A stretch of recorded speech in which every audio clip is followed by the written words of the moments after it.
The heavens are telling of the glory of God. Look up and seek His wisdom from above. Is God still working out His promises that He made to Abraham for a final fulfillment of His great program for Israel? Well, of great importance to our line of study is the question of whether God has two programs at work.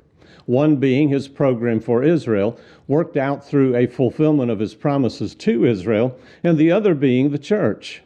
We talked about God's promise to make of Abraham a great nation last week. If you missed it, here's a link.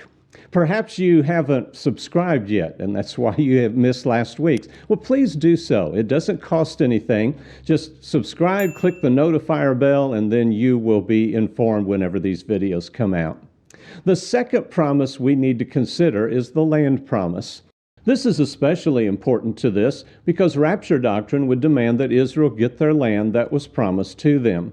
After all, where will Jesus rule over them in the millennial kingdom if He can't reign in Jerusalem? If it's true that Israel never actually got the promised land, then they're still to receive it.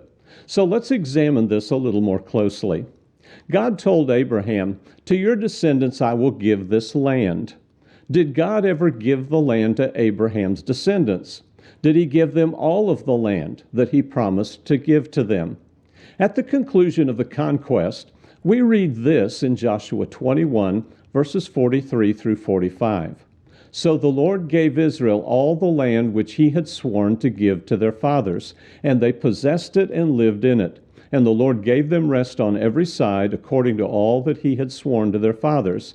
And no, not one of their enemies stood before them. The Lord gave all their enemies into their hand. Not one of the good promises which the Lord had made to the house of Israel failed. All came to pass." Now, some people argue that the Israelites didn't really understand what God had promised. Do you believe the Bible is inspired of God?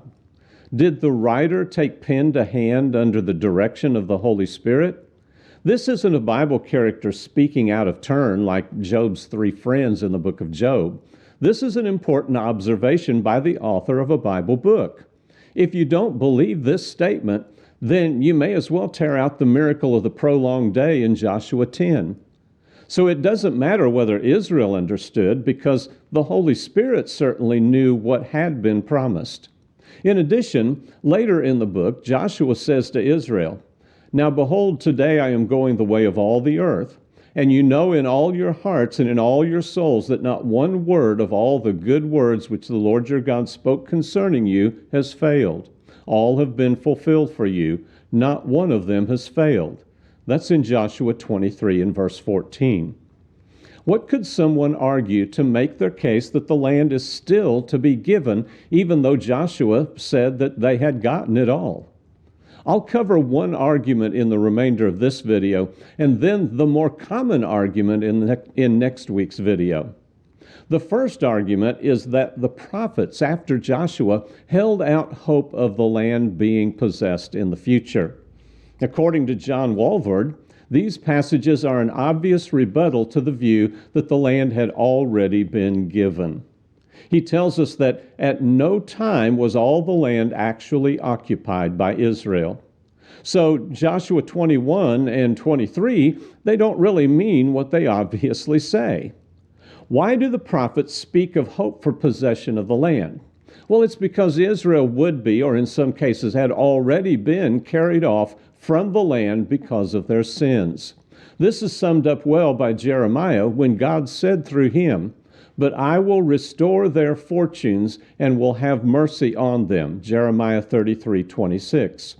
The word restore indicates that they would get what God had already given them in the past, but they had lost. To disagree with Joshua, Walvoord, Pentecost, Hitchcock, and many others have to fall back on a partial fulfillment argument. Although Joshua says it was completely fulfilled, we are being told that this is not really the case. Instead, it was only partially fulfilled in Joshua's day. I deal with the error of partial fulfillment in several videos, beginning at this one that I'll link up here.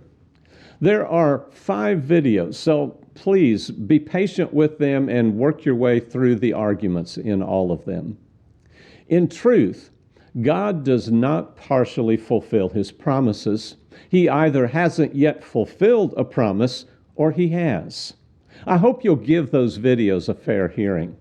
Well, we're out of time, but in our next video, we're going to be looking at the claim that the fulfillment in Joshua doesn't look like the promise that God actually gave in Genesis 15:18. Did he really give them all of the land, or did they get part of it? Well, I hope to see you then.